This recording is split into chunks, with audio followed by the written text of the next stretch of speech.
Now, it's a little presumptuous to call this chaos theory because, as a matter of fact, there is no theory. We're in the exploration phase now, and this is experimental mathematics that we are doing with supercomputers. But I think it might help if you had just a little idea of chaotic dynamics and the idea of the thing. So I want to give a 2 or 3 minute primer so that you could understand what is a chaotic attractor. And here now we've seen 16,000 of them.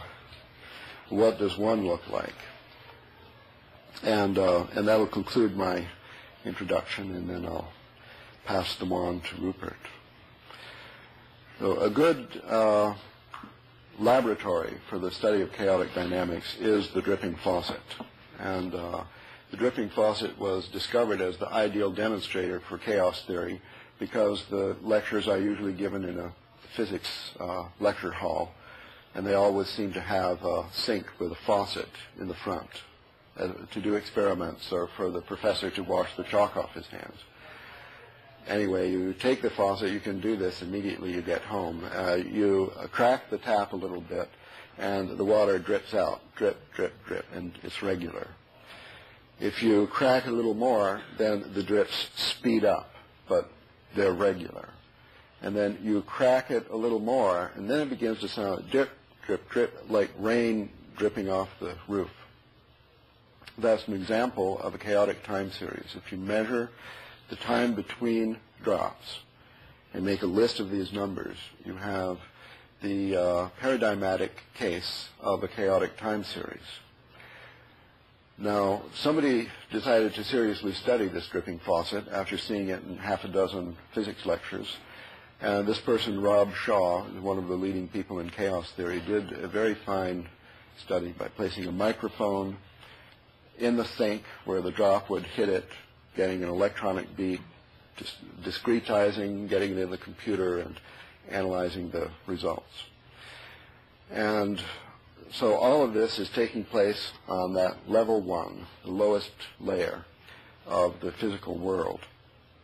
Then he made a mathematical model on level 3. He went up there, he made a mathematical model for the water drop gets bigger and bigger, so it's characterized by a certain mass. When the mass reaches a critical value, the drop falls off. And from this mathematical model, he then wrote a program, a computer program on level 2, and ran it and produced data that was exactly like the experimental data from level 1. So this is an example showing the value of modeling on these 3 levels for gaining some understanding. There's sort of a hermeneutical circle. You look at the data, try to build a model, you fail, but building the model tells you to observe in a different way. You observe in this different way, that helps you to build a better model, and as this circle turns, the level of our understanding grows. So Rob Shaw came quickly to a good model for this. I think he was lucky because it sounds simple, it's a very complicated system. It relates to waterfalls, for example, when the spray comes off the waterfall, and here's another example of a chaotic system. Could you write some equations and obtain a computer program that simulated the spray from a waterfall? I doubt it. The new way of looking at the data that came to him from the theory was to take the sequence of numbers, the time between drops. You just visualize a column of numbers, and you make a carbon copy of it and move it over to the side. And then you whack one number off the top and move it all up one number. Now you have a series of pairs. And then you plot these pairs on the plane as a set of points. So he did this. There's a film or video available for aerial press that shows the machine actually doing this. And from this totally chaotic data, viewed in this particular way, which is called chaoscopy, you get these points in the planes that if the data was really random, the dots would be all over the plane. Instead, they lie on a curve, a smooth curve. So from the observation of the data in this way, the smoothness of the curve suggests a kind of model that you can actually take off the shelf in the building where the chaos theorists are working and apply it to your data, you see. And the simplest model on the shelf of the chaos theorist's closet is called the logistic equation. It produces a series of numbers that are apparently random, but actually they comprise one of these simple geometric figures. So this curve, that the data plotted in this special way of the chaos scope, is a curve, and that is called the chaotic attractor. So there are models on level 3 which are good models for understanding certain behavior on level 1. And level 2 is an intermediary which can either create the model, the mathematical model, from the real data, or create experimental data from the model to compare with laboratory data. Well, to conclude, this video was made out of these simplest possible dynamical systems called the logistic equation. And it just produces a series. It's very similar to a dripping faucet. So you could just as well imagine that we have 16,000 dripping faucets in an array of 128 by 128. And the time between drops is represented as a color on the screen. Now, do you think that if you had 16,000 dripping faucets, you could get out of them a pattern like Calico Mountain? Now, well, it happens. I mean, there's a lot of theory behind this, enough to suggest that it's not some kind of artifact. No matter what kind of artifact it is, it's an interesting artifact. And I guess I'd like to call this a mathematical law. It has to do with the emergence of form from a field of chaos. We don't know what else to call it. It's not a mathematical law that was known to Pythagoras.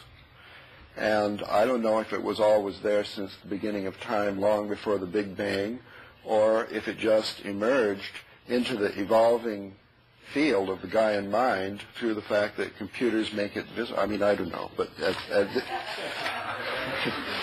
at this point, I have, I hope, arrived at an actual connection between the work I routinely do as a specialist in the field of chaos and the discourse that we're trying to carry on here to increase our understanding of our past, our future, and our possibility of even having a future.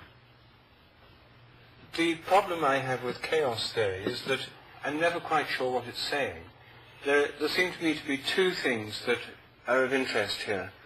One is that the actual detailed models which chaos theoreticians make. And they love finding fairly simple equations that will generate complicated and seemingly chaotic structures. And so there's this modeling aspect of chaos which is at the forefront of modern mathematical chaos theory and modeling. But the fact you can make mathematical models of chaos has given scientists permission to recognize that, in fact, there's a vast deal of indeterminacy throughout the physical world. In the 19th century, it was generally believed that there was no indeterminacy at all. Everything in the physical world was totally conditioned by eternal laws of nature. Laplace thought that the whole future and past of the universe could be calculated from its present state if there were a mind powerful enough to do the calculations and to make the observations. Now, that view, the illusion of total predictability, held science under its spell for generations. Scientists were dazzled by this imagined power of totally predicting everything. And it was a kind of illusion. They really did believe it. And, of course, they couldn't calculate everything. I mean, they still can't even calculate the weather very accurately more than a few days in advance. So, in actual fact, this idea of total predictability was not realizable. But the idea was, well, we would, if we could do enough calculations, be able to calculate it in principle. What seems to me interesting is the fact that first with quantum mechanics, there was a recognition that indeterminacy, probability, intrinsic non-detailed predictability were inherent in small-scale physical processes at the quantum level. And here was a genuine indeterminism in nature which had to be admitted in 1927. Until then, practically everyone believed everything was fully determinate. after that, there's been a gradual recognition that indeterminacy exists not just at the quantum level, but at all levels of natural organization. There's an inherent spontaneity, indeterminism, probabilism in the weather, in the breaking of waves, in turbulent flow, in nervous systems, in living organisms, in biochemical cycles, in a whole range of phenomena. Even the old-time favorite model for total rational mathematical order, namely the orbits of the solar system, the orbits of the planets in the solar system, turn out to be unpredictable in terms of Newtonian physics. They can be modeled in a chaotic manner. Anyway, this indeterminism is being recognized at all levels of nature. So there's the idea that what we can model with old-style physical models is an abstraction from a very small number of idealized cases, that the natural world simply escapes the modeling, most of the modeling processes which were the dominant features of traditional physics. Now, it seems to me this openness of nature, this indeterminism, this spontaneity, this freedom, is something very interesting, and it corresponds to the intuition of chaos in its intuitive and mythological sense. Mathematicians have used this word chaos in a variety of technical senses, and it's not entirely clear to me how these technical models of chaotic systems correspond to the kind of intuitive notion of chaos. But what I want to do is to consider how form arises from chaos, starting from a simple, intuitively obvious way in which more form appears from less through familiar physical processes. And I'm thinking of the process of cooling. If you start with something at a very, very high temperature, atoms can't exist. The electrons fly off the nuclei, and you get something called a plasma, which is a sort of soup of atomic nuclei and electrons in a kind of gas. There's no longer individual atoms. The whole things, they disintegrate into a mélange, a mixture of their component parts, the plasma, which has its own kinds of properties. If you cool these plasmas down, when you reach a certain temperature, it's low enough for atoms to form, and atoms begin to come into existence. Electrons start circulating around nuclei. You get atoms forming. You get a gas of atoms. But the temperature's still too high for any molecules to form. And say it's a hydrogen plasma, and you cool it down, you'll get hydrogen atoms, but you won't yet get any hydrogen molecules. Cool it down further, now you get hydrogen molecules. You cool the system down further, and you get a stage where more complex molecules can come into being. But they're still gaseous. Cool it down further, and they turn into a liquid, which has more form, can form drops and flow around, and has quite complex, ordered arrays of molecules within it. Cool it further still, and you get a crystal, which is an extremely highly regularly ordered formal arrangement of the atoms and the molecules. So you get a progressive increase in complexity of form as you lower the temperature. And in traditional kinetic theory, lowering temperature means less random kinetic motion of the particles. So you're getting a cooling down and an increase in complexity of form as the cooling process takes place. Now, we all know from the cooling of steam into water, the cooling of water into ice, that we know about this process from everyday experience. We've seen this aspect of it, and we've seen how if you cool water vapor down, you get ice crystals emerging, and these ice crystals have a considerably high degree of order. So there's this formative process which we see through cooling occurs as the thermal chaos in the ordinary sort of everyday sense of chaos is reduced because as cooling happens, more form emerges. The opposite happens if you warm things up. If you warm up snowflakes, they first turn into water, then they turn into steam, then the steam, the water vapor disintegrates into, the molecules break up into atoms, then those break up into a plasma as you raise the temperature. So there seems to be an inverse relationship between temperature, which is this highly agitated motion of things, essentially chaotic in the traditional theory of gases and plasmas, and an increase of form when things cool down.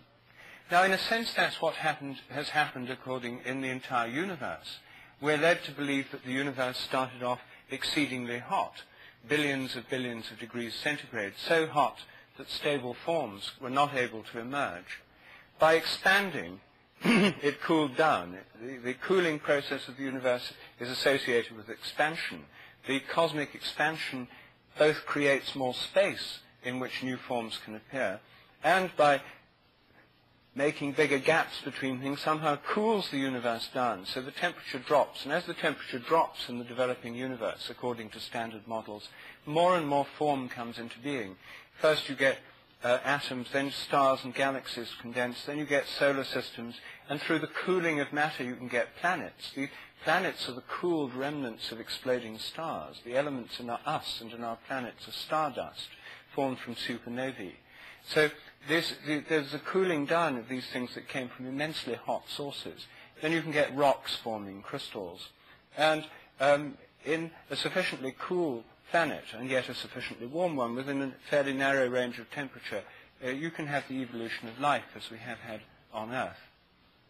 So this appearance of forms comes out of an initial state where these forms are not present, and they appear through a kind of cooling. There's a formative process going on, and we can call this one way of looking at the emergence of form from chaos or disorder. Well, how do these forms come into being? This is the big problem of evolutionary creativity. How do the first molecules, how did the first zinc atoms come into being? How did the first methane molecules? How did the first salt crystals? How did the first living cells? How did the first vertebrates? How did the first of anything come into being in this evolving universe as it expanded and cooled? Well, one way of looking at this is to see the expansion and cooling process, and indeed the flow of events, as being, thinking of it in terms of the flux of energy. And one of the great unifying concepts of 19th century physics is a unified conception of energy. Now, it's not entirely clear what energy is. Energy, in some sense, is the principle of change. The more there is, the more change that can be brought about. It's, in a sense, a causative principle. And it's a causative principle which exists in a process. In this process, the energetic flux of the universe underlies time, change, becoming, and the flux process itself seems to have an inherent indeterminism to it. This flux process, the universal flux, is organized into forms by fields. Matter is now thought of as energy bound within fields, the quantum matter fields and the fields of molecules and so on. And I think there are many of these organizing fields, the morphic fields. And the fields are somehow organizing the ongoing flux of energy, which is always associated with this spontaneity and chaotic qualities. So even organized systems of a high level of complexity still have this probabilistic quality. The fields that organize this energy to give rise to material and physical forms are themselves probabilistic. Chaos is never eliminated. There's always this indeterminism or spontaneity at all levels of organization. So there's a formative principle, which is the fields, and there's an energetic principle, which I think has the chaos inherent in it. It's a kind of change, which left as pure change would be chaos. One way of thinking of these is in terms of the Indian notion of Shakti as the energy indeterminate principle, and Shiva as the formative principle, working together in a kind of tantric union to give the world that we know. Now, if there's this formative principle that comes through the fields of nature, then one of the questions is, how do fields operate? How are these fields governed? How do they have the forms, shapes, and properties they do? Well, I think that the organizing fields of living organisms, of crystals, of molecules, and so on, are organized by, I think that they are what I call morphic fields, and that these fields contain an inherent memory, so that these fields are essentially habitual, and nature is the theater of these habitual fields organizing the indeterminate flux of energy. Fields themselves, by having this energy within them, have this indeterminate quality too.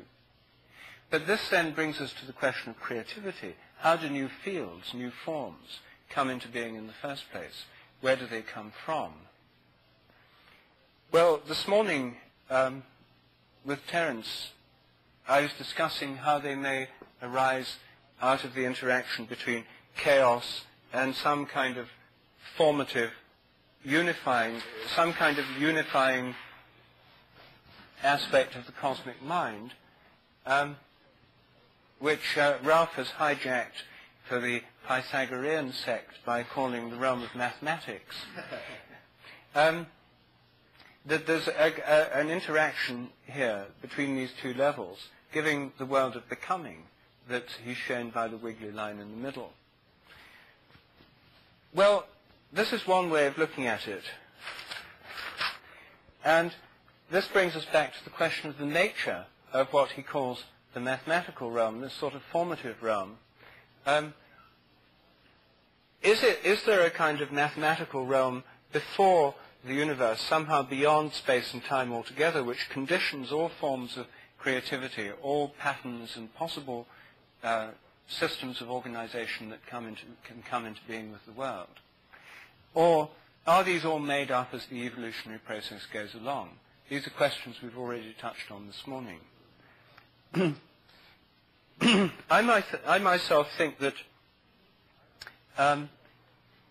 if we take the view of things coming into being as evolution goes along, if we think of the cosmic, the soul of the world as having a kind of imagination, we can think of these as coming into being as nature goes along, and we can see this imagination as having many levels. There'd be a kind of cosmic imagination, which would be the soul of the world, the anima mundi, the soul of the universe, a cosmic mind, soul, and imagination. Within that, there would be clusters of galaxies, each of which would have their own mind, soul, or imagination. Then there'd be galactic ones, then ones for solar systems, then ones for planets, then ones for ecosystems, then ones for societies of organisms and individual organisms, organs, tissues, and so on. There'd be many levels of organizing soul. I think these morphic fields could be regarded as an aspect, the souls of systems at different levels of being. Then there'd be the possibility of a whole range of imaginations, that we don't have to leap straight from what's happening in a social insect colony or in an animal or a plant or in a social system, a human social system, straight to the divine imagination or the mathematical mind of God or the transcendent realm of mathematics. There's a whole level of imaginations in between, a whole level, and within the Earth, we're embedded within the solar system with its own particular kind of soul and imagination, and that within the galaxy. So there'd be a whole set of levels at which creativity could come forth from souls with imaginations. Now, I think the difference that we might have to consider between all this and the traditional doctrine of the world soul is that in the traditional doctrine of the world soul of Plotinus and of Plato, they had a threefold system where there was the intellect, with the intelligence, which was really the realm of forms or ideas or the logos. And embedded within that was the world soul, which had as its characteristic an attractor. The world soul had space and time within it and was concerned with the realm of becoming, namely the cosmos, not with the realm of being, which was the realm of these pure forms. And as the prototype of the cosmos, the world soul had this cosmic attractor as its entelechy, its goal. And this was a striving towards the eternal perfection of the divine. And then within the world soul, there were hosts, hierarchical levels within levels of souls of all the different systems within the universe, each of which had its own autonomous existence. A holistic or holarchic vision of souls within souls. The view that they had was that the qualities of the world soul were all fixed by the eternal forms, the eternal mathematical mind. The view that I want to consider is that the world soul or the world imagination makes up these forms as it goes along, that there isn't out there a kind of mathematical mind already fixed, already full, that what we do is make mathematical models of various aspects of nature. And I think that one thing that happens then is these models can be projected as if they're a real thing out there, as if the world soul is engulfed within a kind of eternal mathematical mind. That may just be a projection of ours. The world soul may have an autonomy. It may be no more mathematical than our own souls are when we're dreaming. I mean, there are certain numbers and numerical forms come into dreams, but there's no sense when we're dreaming these dreams are being generated by equations, or that they're essentially mathematical in structure. So what I'm suggesting is that the world soul may have an autonomy to it. It may have a kind of mathematical realm as part of it. But if we think of it as having its relation to mathematics and its relation to the creation of form, the ordering of chaos into patterns and forms and structures, then this mathematical aspect of it may evolve along with nature, just as our own understanding of mathematics evolves in time.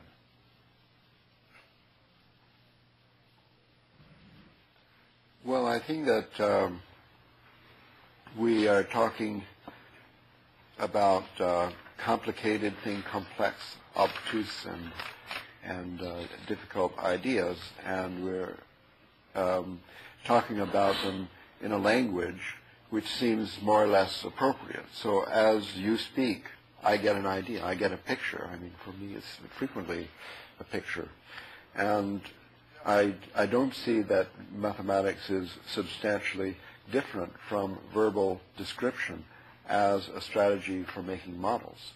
I mean, certainly, if you talk about Plotinus, for example, we have you described a visualizable model for the all and everything, including within it the world, soul, and so on. If we draw that as a picture instead of a word picture, then that's officially mathematics. That's geometry. That's a geometric model for the thing. I think that with mathematics we can make a model for anything. And if you think there's a Big Bang, we can make a model for that. And if you think that there are 3 sexes on the moon, and then we can make a model for that, you see. So mathematics could be regarded as simply an extension of language. It's not that mathematical laws describe the universe. I mean, it's true that that's the old paradigm. But I'm thinking that mathematics is a particularly good language for describing, discussing, imagining things that are really complicated. And the more complex, the more structured, the more difficult to engulf in our minds, the more appropriate mathematics might be, or maybe music might be. But words, I think, are frequently inadequate, that they have evolved, our language has evolved through the necessity of sharing our experience on a level of complexity which is more or less traditional, and which is inadequate to understand the whole world, or the world soul, or the ecosystem, the biosphere of planet Earth or something. So mathematics has only a little more magic than language. And we could say, well, the conservation of energy, that's a verbal description of something that you could also say mathematically. So I think that your maligning mathematics in this way is unjustified. And I guess I've been quoted in the Chaos book as saying that chaos theory is the biggest thing since the wheel. Well, I believe that. I also think the wheel was a really big thing. But on the other hand, I've been quoted as saying that chaos theory is no big deal. So whatever you say, I agree with you. But, I mean, about determinism, if I could reply to that, it's a long time ago, but that was, you said you had a complaint about chaos theory, about determinism and prediction. And there are 2 or 3 reasons why chaos theory is good for you. One thing is, if you accepted chaos theory as a way of modeling anything that we're interested in, which personally I don't, not by itself, it's too simple, then it's still good for you, because according to chaos theory, prediction and determinism are impossible. Even though it uses the language that the deterministic thinkers used, when you look into the technical details of it, prediction is impossible. You only get a sort of a probabilistic something or other. Secondly, the models for anything that you want to talk about, such as cooling is a good one, they don't come from chaos theory, they come bifurcation theory. And that is really good for you, because bifurcation theory exemplifies the best in mathematics. The most it can possibly do for you is rule out a lot of possibilities that you might imagine might happen, and then the mathematics says, well, no, according to the assumptions that you said you believe, then all this won't happen, only this. And then you get a list of 3 or 4 of these so-called bifurcations. They're the only things you're going to expect to see in any system which is well modeled by the theory where these models come from.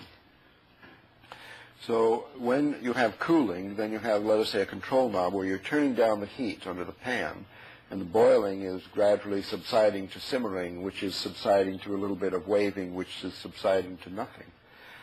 Then we have at each stage, coming from the mathematics, a model which has attractors, which has maybe chaotic attractors. But every time you change the knob, you get a different model. And therefore, if you can't predict how the knob is going to change, the models don't give any prediction at all, and they're irrelevant. And the only interesting thing is that the theory can tell you certain transformations you'll expect and others not. For example, Terence had pointed to the punctual aspect of evolution, that many transformations are saltatory, they are catastrophic, they are abrupt. And here the theory comes in and saying models of this type in this theory, most of the transformations are abrupt, and they have kind of a theory Y, which is a geometrical model, which is only of use to those people who are thinking of the structure of the theory as opposed to what is happening in the ordinary world.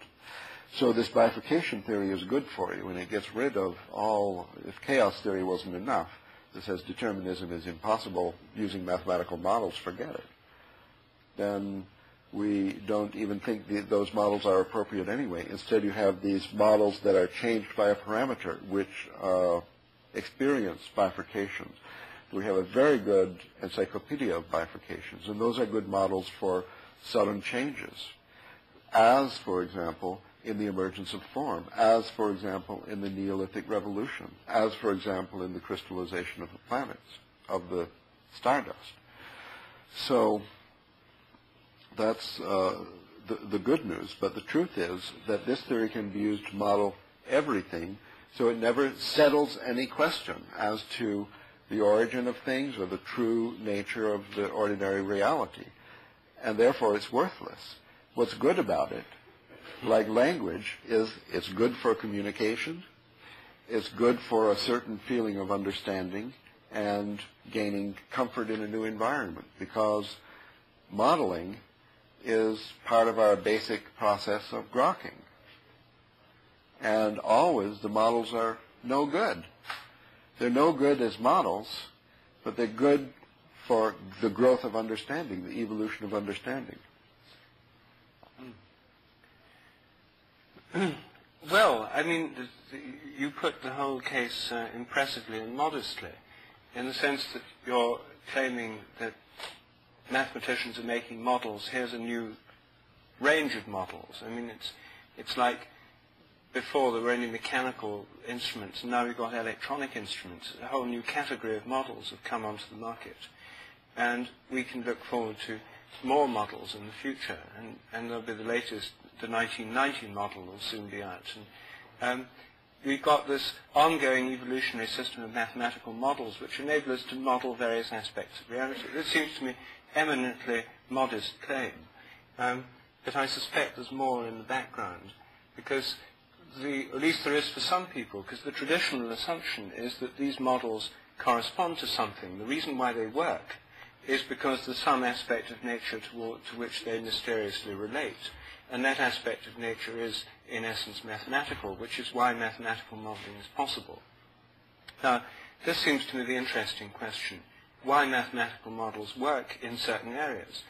there are large areas where they don't work and they aren't used. And maybe they could be used and they could work. But I mean, I'm often meeting mathematicians or physicists who say quantum physics is the most brilliant predictive system that mankind has ever known. It predicts things to the 25 places of decimals, and it's obviously correct.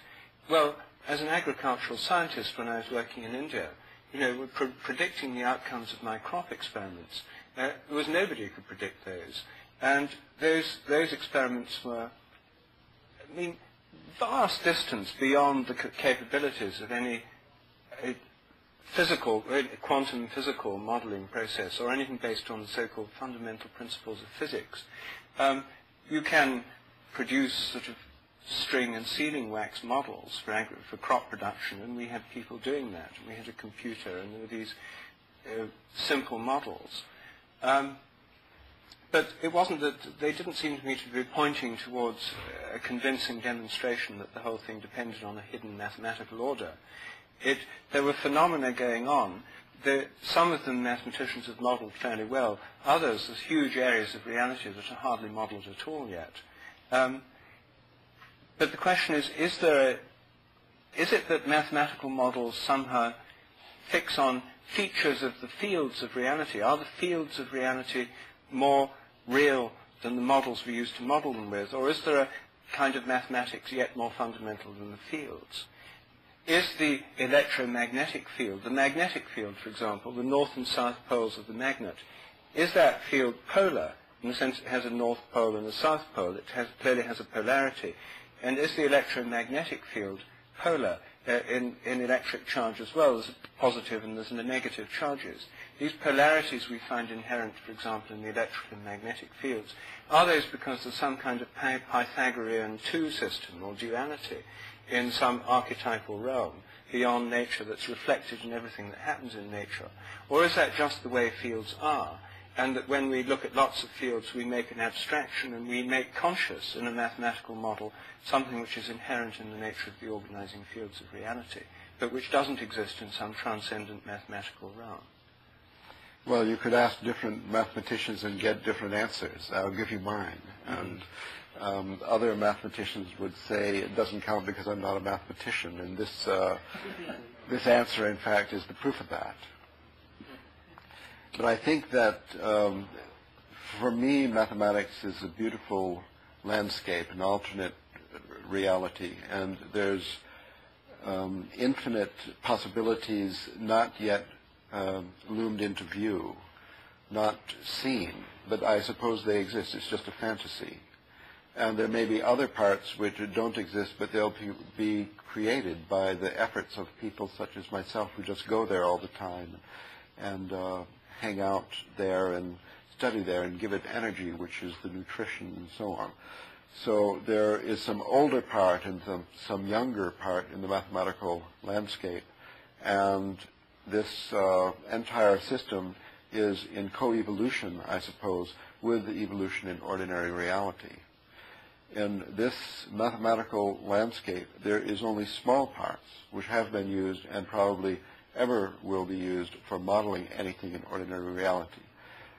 From the viewpoint of any non-mathematician, which is almost everyone, then those pieces of mathematics that have been used by somebody for modeling something familiar, like the simmering in the bottom of in the boiling water, those parts are the only parts of mathematics that are visible. So then they proclaim how amazing the perfect fit between the mathematical concept evolved solely in the context of the human mind and this boiling pot of water. How amazing, something real, something only in the mind, the resonance, you see, but it's just like some small parts of mathematics that have ever become visible in that way.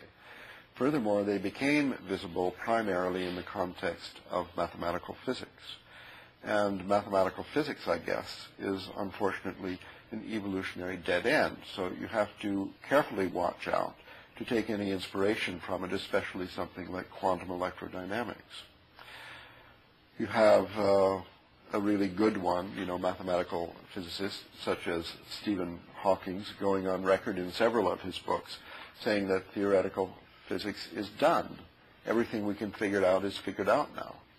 And other theoretical physicists would like to say, I'm sure that, we'll progress a little further, but basically, although Hawking is probably wrong, in essence, he's kind of right, because this whole subject is devoted to the study of the simplest possible systems. Now, when you talk about your experience as agricultural scientist and so on, there you are talking of experience in a realm which is infinitely more complicated than the most complex system that a physicist ever looked at. So the parts of mathematics that have been used by these physicists are the parts that are the least interesting to us. And I want to tell you this good news that, at least in my opinion, mathematics offers much more to the more complex sciences than it offers to physics. And the whole potential of mathematics to aid us in our own evolution comes from the fact that it can extend our understanding of systems that are too complex to understand without it. It might be good for that, you see. So that when you just change the weather a little bit and these peas grow at the expense of those and so on, the understanding of that complexity could be aided. I mean, in any ecosystem, you have so many different things. You talk about the butterfly effect, and we don't know that one oil spill off the coast here could produce desertification and bring on the equivalent of nuclear winter.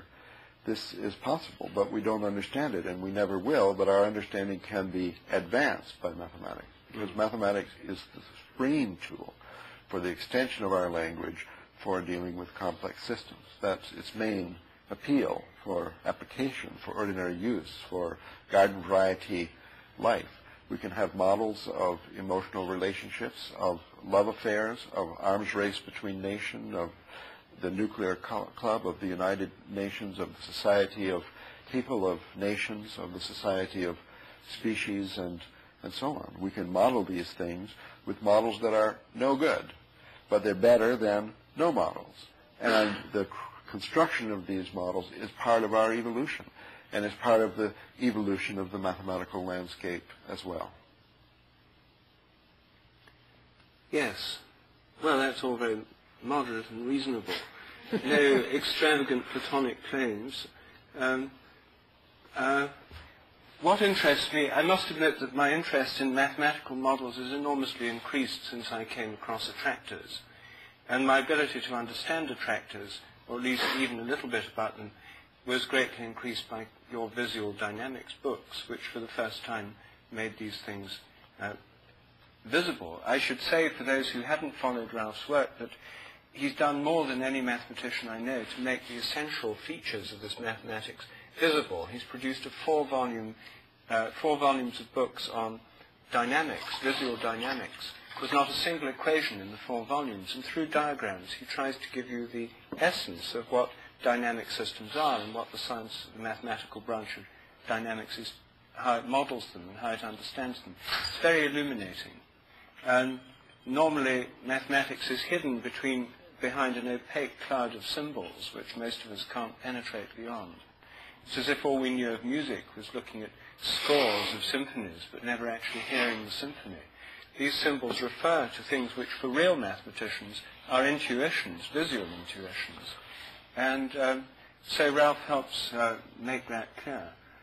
But what interests me is in these attractors, no one else in any other branch of science has been able to think in terms of teleological principles which pull from in front.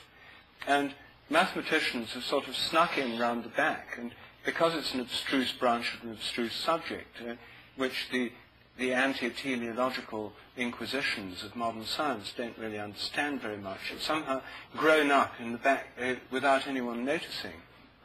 And now we've got this whole system of dynamical attractors, including chaotic attractors, that have been developing for years without those who police the frontiers of science noticing what was going on. Sort of illicit crops of models have grown up in clearings and backyards, as it were.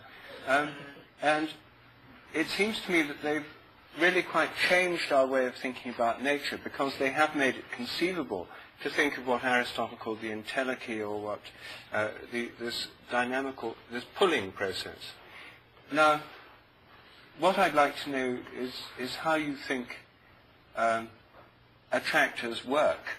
I mean, I know you'll say that all we're doing is modeling what actually happens. We're not saying anything about the underlying reality or fields or structures that make it happen. We're just describing or modeling what actually happens in the physical world.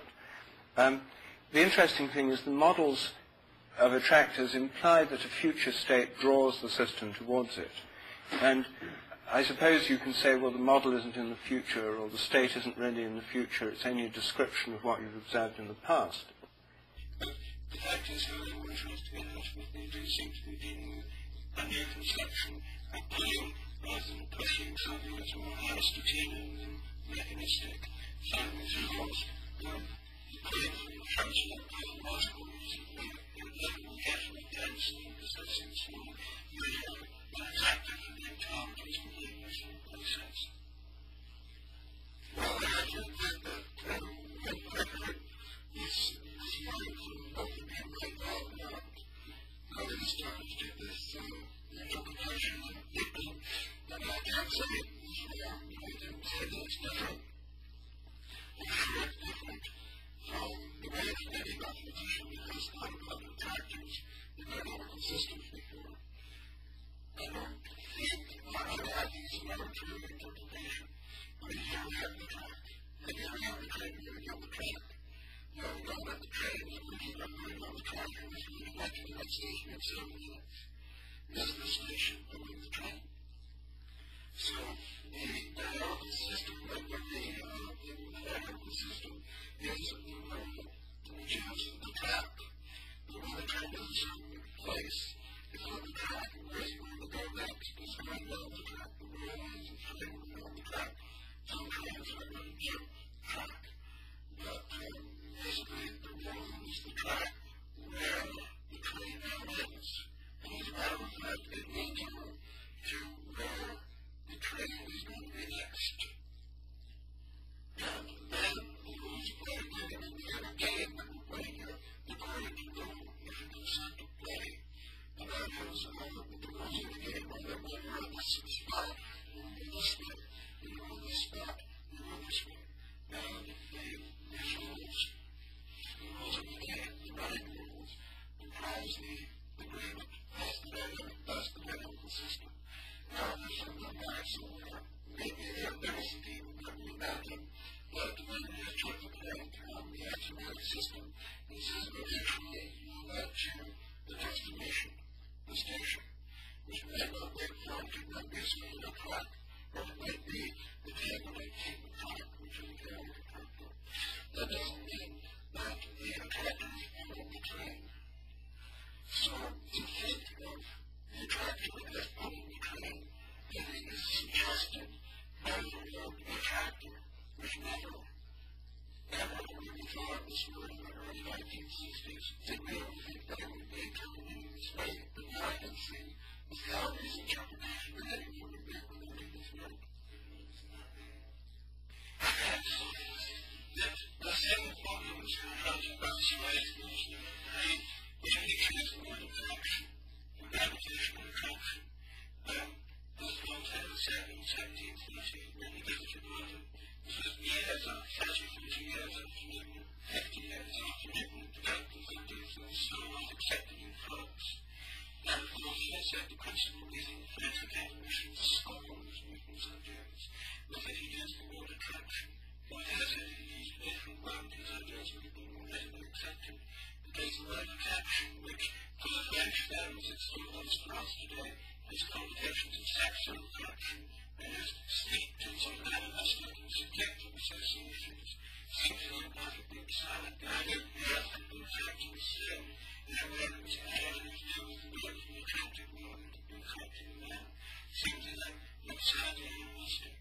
And Newton was potentially carried in a different way. His theory had been adopted 30 years earlier in France. Now, Voltaire had been wrong, but the fact is that London is not accepted in France, and for the very meaning of which would be vocational attraction because of these animalistic associations.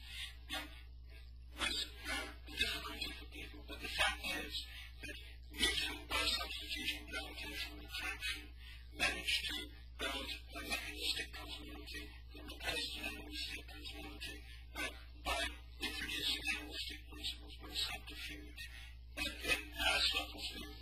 slaves because they were attracted to their public place, they were attracted to European air. It was a kind of attractive process.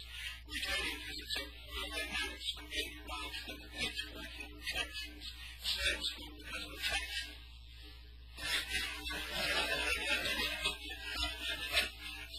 And then, if you say, well, right, that is like one of the experience. As I don't know from this part, the use of language, you could say this is a totally technical term. Now, some of the influence, particularly thing with what's happened is that in the evolution of science, since the magnetic revolution, attraction has been validated again and again, and it's a bit to choose the name.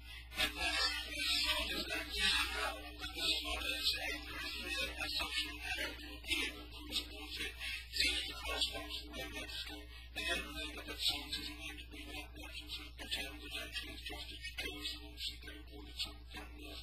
But we don't have in the triangle magnetic system, in my opinion, and it works because what it was seeking to deny was introduced into it by a kind of subterfuge and pretended that this was a mechanical principle or it was something else. And I suspect that the same is true with your analogy attractors yourself. And so that even if you take an example of the train, the station, the train, the essence of motivating the train is the purpose of the people getting to New York or Los Angeles or London. The rest human needs the purpose of the destinations they wanted to get to. The rest railway companies had schedules and trains and they were running trains in accordance with what they thought supply and demand was. That train wouldn't be running. There's a sense in which the station is an attractor. If I want to go by train to London, I get on the train that's going to London because it says my purpose to go to London. And the train in the model is simply attractive, but actually it's just a fixed system, a mechanical system running the rails that happens through that. If you observe enough trains in London, you see lots of one sequence in the middle of islands and attractor. It's got nothing to do with attraction. That's in a sense a subterfuge because it has got a great deal to do with attraction. There are the lines running their own, particularly the 90 people traveling on that. They come as best and because they say there's not to be on. So, I think you see that there is this implication, I think even in the first example from well, I think that the analogy with Newton's attraction, and there are in his theory or equally in some unresolved difficult problems about action at a distance in space. And I think that we have the same thing here, but it's a question of action at a distance in time. And there are two different times that are being confused when you think that the idea of two-dimensional time that a couple of people already suggested and angles here. The train, the track arrives at the station is the tractor that is ready for the train. So there's an action at the given instant before the train arrives at the station. The station is still in the future. The problem with thinking the train, the station pulling the train, is that the cause is not in the future. That's the problem with this teleological approach. You're arguing that the station pulls the train because the people will go there, arrives to a different kind of time. And that's the time of the scale of the evolution of the train system. We used to get off the train at the original station. They asked the conductor for it to stop, and I think they go down and then they build the station there, and so on. So I think the very interesting thing about the dynamical model, tractors and so on, has the exerting an influence over the past to which the more interesting idea is to make a model from the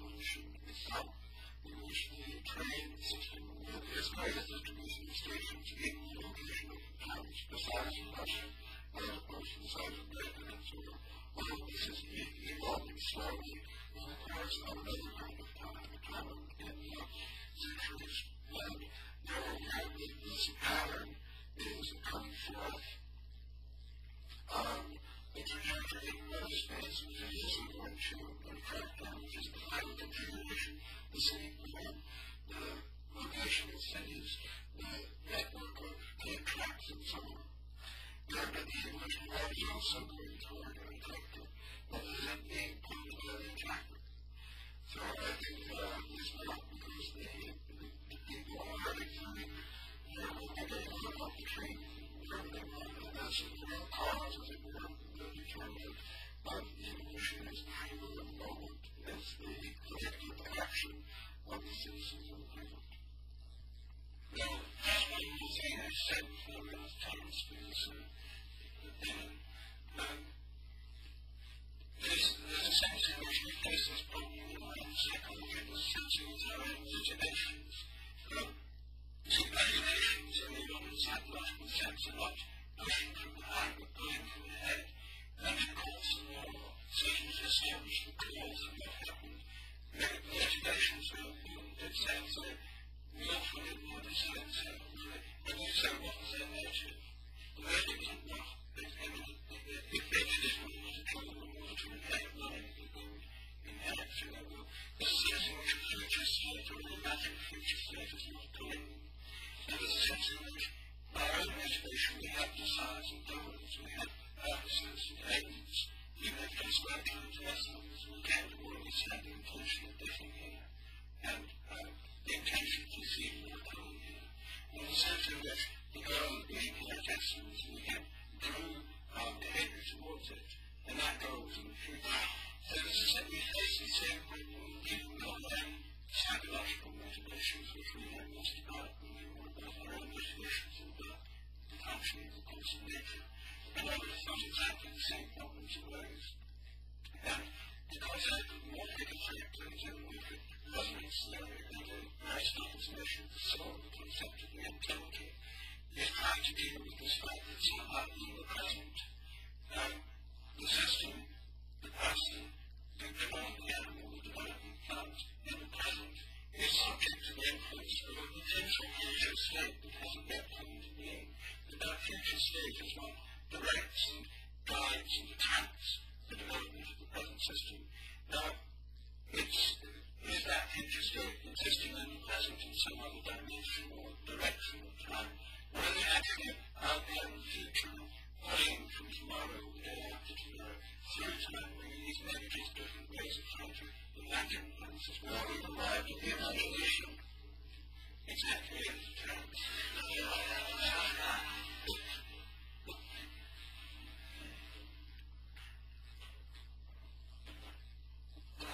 Oh, very interesting. I had a lot to say about the earlier part, but I'll work backwards through it.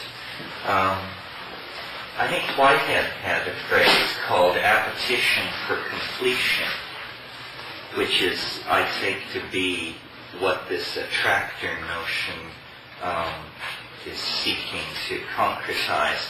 If we didn't use the word attractor, we tried to be true to the notion that the thing was being pushed from behind, the process, then we would have to use a word like the propeller or the motivator.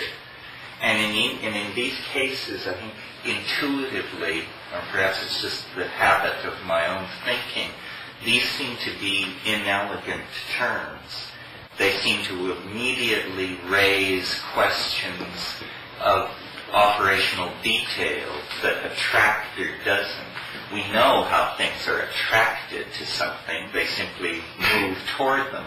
But if something is propelled towards something, if something is motivated towards something, then we have to visualize an engine strapped to it that is moving it toward an end state which it somehow is able to magically find, where if you view the attractor as the bottom of an energy well, then anything put into the energy well will make its way to the attractor, because the attractor is the least energetic state. So the whole system tends to move in that direction. The idea that the cause is in the future makes hash of the notion of causality. And so this is, I think, on the part of science, something that they're very concerned to eliminate, because it will, the backwash from that assumption will make the practice of science much more difficult. Nevertheless, Ralph and his colleagues have been modeling for many years now plant growth, dripping faucets, coupled oscillators like groups of cuckoo clocks hung on the wall, and this sort of thing. The modeling task, ne plus ultra, is history. This is where you're no longer playing a little game to demonstrate something to a group of students or colleagues, but where you actually are saying our models, our methods are powerful enough that now we will take on the real world, not even the real world of biology, but the real world of the felt experience of being embedded in human institutions. Well, when you look at history, I think the whole reason history has bogged down in the 20th century is because of the absence of belief in an attractor. This is the hideous legacy of existentialism and all the philosophies constellated around it, that there is no attractor, there is no appetition for completion. Everything is referent to the past up through the present and no further. So that's what I think about the last part of the thing. What interested me more and is appealed more to my own kinkiness, because it caused me to think something I had never thought before, even though on one level Rupert was taking liberties with my material. This notion about complexity and cooling, I saw, perhaps because I heard it from his lips rather than my own, I saw a dimension which I had never seen before, which is, my tendency is always to carry any principle to the ultimate extrapolation. And if in fact the increase of complexity in the life of the universe is directly related to falling temperatures in the universe, then it seems to me it's reasonable to suppose that the most complex states in the projective history of the universe will occur at very low temperatures. Well, isn't it interesting then that phenomena like superconductivity and stuff like that has to do with low temperatures? And superconductivity is fascinating to cybernetic engineers because it's a way to preserve information from decay. You see, if you put information into a superconducting circuit operating around absolute zero, it will be impossible to disrupt that circuit without destroying it. And people like Erwin Schrödinger, as early as the mid-30s, suggested that since life seeks to stabilize itself against mutation, the obvious principle to be brought in to aid in that task would be something very much like superconductivity. Well, I don't want to belabor the point in my little space of time, but in fact the way in which charge transfer and things like that occur in DNA suggests that nature may have incorporated this principle into its mechanics.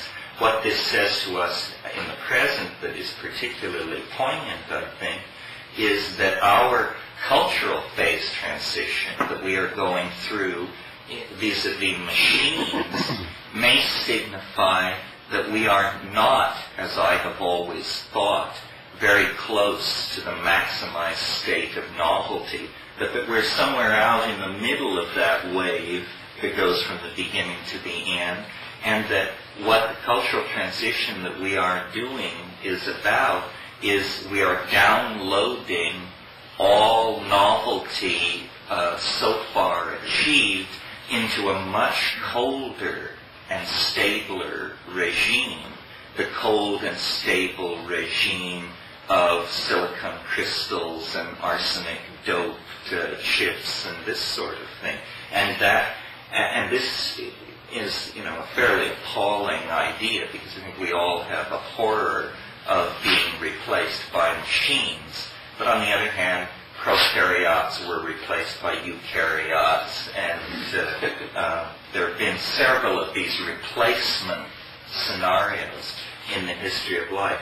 So I think it's interesting that you make this point about cooling and complexity. It seems to me to imply that in my own theory, the 0 point may in fact be the absolute 0 point, and that what the time wave or the fractal of time really describes is the fluctuation of the career of heat over the life of the universe, and that in domains of high heat, information is degraded and novelty is lost, and there is a kind of recidivist tendency, and when temperatures fall, order reasserts itself and stabilizes. Well, I think that the storage in low temperatures is interesting, because I think one of the things, when Ralph said that mathematics is like language as a modeling system, I think there's a very big difference between spoken language and written language. When you get written language, the first ones we know about are written on rocks, the ultimate low-temperature crystalline storage system. The Ten Commandments, as given to Moses, were written on tablets of stone. I mean, this is this kind of permanent storage system. And putting things in silicon crystals is a more sophisticated way, but this is essentially a low-temperature storage method. You couldn't do it. You couldn't write on water or in the wind. So I think that the language, and the written language, creates the illusion for us of an independent world. I think I myself think the notion of Platonic forms and this ideal, this transcendent eternal world couldn't have arisen until written language had arisen, because written language produced the model. And by what I'd think of as a kind of idolatry, these man-made symbols and structures, languages and mathematics, when written down, can be imagined to endure forever in some kind of other realm, as if there's some kind of celestial rock or celestial stone or celestial crystal in which they endure forever. But the reality of language, as it's existed for a far longer period of its history, and as it exists right now here as we talk to each other, is in spoken language. And spoken language is a process that happens in time, and the memory involved in spoken language, which comes when stories are retold, like the bards and the transmission in oral cultures. There is no written record, so the spoken record, the story, organically develops as time goes on, and there's nobody around to say, well, look, you've got the story wrong because in the book it's written like this. The thing organically evolves. And so I think a model of language is a kind of model of reality. An oral tradition has this constantly evolving and conserved, and yet conserved model. But as soon as you've got a written one, as soon as you've got written records or written mathematical formulae, you get the impression, an imaginary realm of sort of eternal forms, by just sort of projecting the notion of things written down. Anyway, that was just what I wanted to say in response to what you said. And I think that's one way in which we get this, or we could easily get, I'm not saying for sure the mathematically Platonic or Pythagorean realm is an illusion, but it would be easy to see how such an illusion could be produced. Well, I imagine, just to be contrary, that mathematics preceded not only writing, but mathematics probably preceded language as well. Certainly, mathematics preceded writing. And in mathematics, we have, for example, a circle, a line. I mean, these are, for Plato, the ideals. Right? So do we need writing on stone to think of a line or a circle or a triangle as being eternal form? And the evolution of this kind of mathematics preceding writing was probably done by drawing in sand. And writing evolved by drawing in sand, and only later you had drawing on stone. So I think, it's just possible that the idea of eternal forms, laws, and so on emerged before writing on stone, and that writing on stone was just, as a matter of fact, a concretization of those. It just suggests a migration in evolution from the immaterial to the material, from the abstract to the concrete. I mean, it's the opposite of what a lot of people think. Your theories are the theories of chaos. Using this gentleman's terminology here, is this a model? How does it relate to, is it a model for the chaos in society in our world today? And what does it tell you about that? Yeah, I used to answer when I went on the airplane, and the person in the next seat would say, what do you do? And I say, oh, well, I'm a math professor. I do research in mathematics. And then they always say, that's my worst subject. And the conversation would end. So I soon learned to pretend that it was something else. Well, I write books. Oh, yeah? What kind of books? Well, textbooks. Well, that would end the conversation. Well, once, as a kind of accident, I said, well, I study chaos theory. And the person immediately said, now that's a subject I know a lot about. That was many years ago, but I rejected that. And so at that point, I would have answered to your question, no.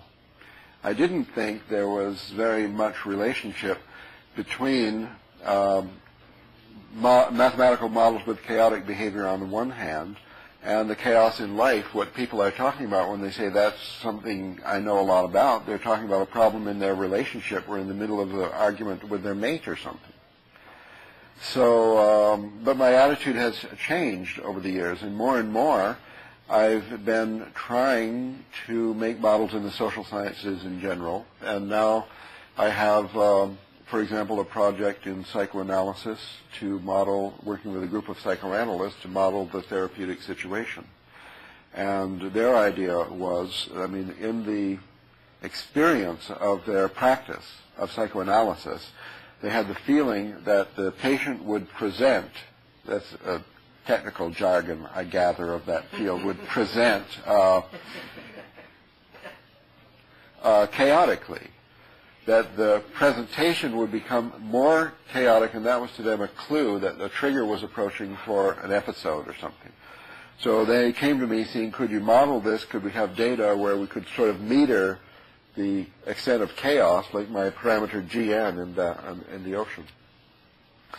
And that was a few years ago, and so it's progressed, and now I'm working on, I call it aerodynamics, ERO, models for the love relationship, and for the synergy of, in society, social synergy in a group of nations, for example, what does lead to war and what leads to cooperation, how do you resolve conflict, and so on. So I do feel that it is, I won't say possible, it's conceivable in course of time, given its adequate evolution of the modeling art, of this hermeneutical circle the gentleman has described so well in the context of the ships and the models for the ships, that we could reach a point where we had models that were decent in some sense to aid us in the understanding of complex social relationships. A group of people, like 2, 3, a group this size, a group of nations, a world of nations, the evolution of society, and Terence's dream, a model for history itself. This is kind of, it's thinkable. It's not unthinkable. We're not at a point where we can meter the chaos in the room and say they're about to break for dinner. Isn't what you've done today and yesterday sort of evidence of that with the thing that she's done with this, the humming and so forth? It is presuming that we're all somehow going to get together through this in some way, make it better for us to communicate and be in room through this particular instrument. Yes. And in relationships, what I know about relationships and working with people is it's a lot about energy. And the energy that gets, or doesn't get, focused with the 2 or 3 or if you have a group of 8 or whatever. It's a lot of working with that energy. Well, I'm delighted to hear this optimism, because I had recently, a month or 2 or 3 ago, given a talk here to a group of social scientists about the possibilities of mathematical modeling. And their response was really angry and hostile. The very idea of a mathematical anthropology or a mathematical sociology they thought was really offensive. People had a different kind of investment in that situation. Right. You would get different kind of Yeah. It reminds me response. of when catastrophe theory had come out, and people were looking at using it in politics, especially revolutionary politics. That there are certain political and social changes which occur peacefully and in an incremental manner, but those same changes will occur catastrophically if, for example, the economy is in trouble. So they were attempting to use catastrophe theory to model politics. They were unable to get enough data, I think, to make a practical model. Actually, that's a good case because it was very promising, it's still very promising, but it suffered a kind of a sociological or historical accident where a wave of popular hostility built up over catastrophe theory in a series of newspaper articles and within the mathematical community, and it killed it. It killed a very promising strategy of model building for the social sciences. Anyway, it was very limited. It was a temporary stage on the way to what we are doing now with these systems. And I don't know if it will save the world or anything, but I can tell you it's a lot of fun. Ralph, in line with the question about sociology, I haven't asked you this question for a couple of years. I ask it every couple of years. Do you still cling to the mathematical proof of the impossibility of monogamy?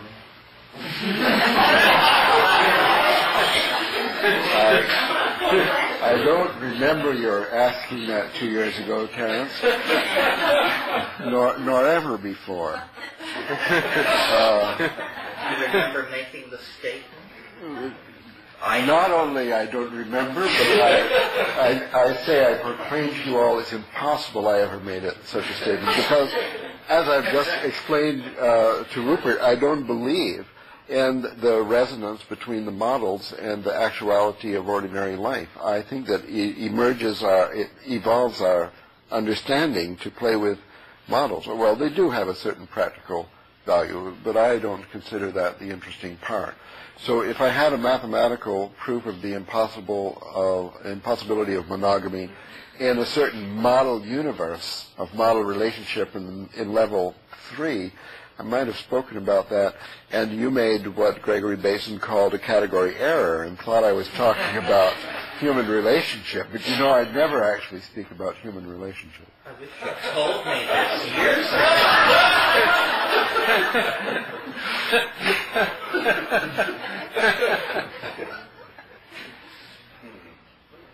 Shall we stop?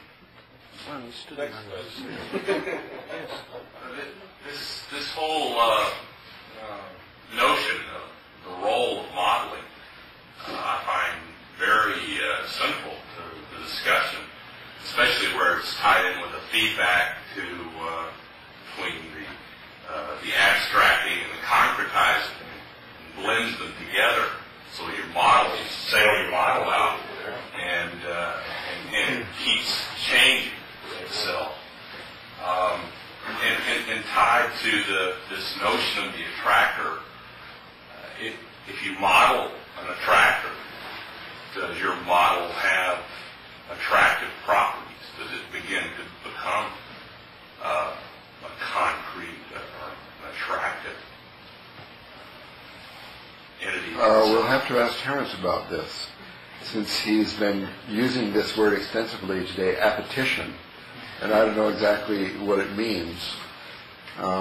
Terence, are models attractive? I mean, are they habit-forming? Is modeling a habit? I think so. I think if a model is a good model, it will begin to attract. It will begin to pull energy toward itself. It's almost like the idea of the self-fulfilling prophecy. And in a way, that's what I see the three of us and others mentionable as doing. We're trying to create a self-fulfilling prophecy where it's such a good idea that it will act as an attractor and the world will move. Yes, a good dream for a future with a future. Yes. Well, maybe it's an appropriate time just to make mention of this area of mythology and ritual. That here we have a kind of model which has been thought to be crucial for the evolution of a society. And it could be that certain models are attractive in that realm. For example, the Trinity or one God. I think that it's possible, I mean, there's an alternative possibility in that the models aren't attractive exactly, but you have springing up thousands of new societies around the planet every few years, and some of them will survive. They're like mutations in the social sphere, and some will survive for a while and others not. And some may have a really huge history, like 3,000 or 5,000 years. Or our civilization, how old is this one? It starts with the Renaissance or in the time of Christ. Is, say, in the Renaissance, this particular model with its very complicated pantheon of gods and goddesses. I think it could be natural selection of societies that have adopted a certain model and made it a habit, whether attractive or not. And then the longevity is not because the model is attractive, but because it has a certain evolutionary advantage, or advantage in whatever is the selection mechanism. Or it could be that certain models, like the Trinity, are intrinsically attractive, and that's why there are so many societies with Trinity as their model, which had a long lifetime. On the example, just to follow, where does it make it over? Where does the model cross over? When does Frankenstein's monster get, citizenship papers? Or, how does the model stay not part of the real world? Or, you see what I'm saying? Or trying to get at here, that the model becomes it. The model is just a plan. Yeah. But the model takes on a kind of social reality, doesn't it? In a religious system, like Islam, for example, the model of God, which Islam has, this strongly emphasized monotheism, actually takes on a social reality. It's reflected. If you have one God, then the earth is sacred, but then you have the idea there should be one sacred place on earth. So you have all pilgrimage to Mecca, all mosques pointing to Mecca. You have one God mirrored in this one central. So you have a model actually becoming a social reality. This is a common thing. But there's one, let me just conclude one further thought on this line. I think that the history of religions is one of the things that it tells us is that all temples, images, diagrams, all the paraphernalia of religion, ritual forms, in some sense have a modeling function. Some of them may be symbols that participate with the reality they're describing.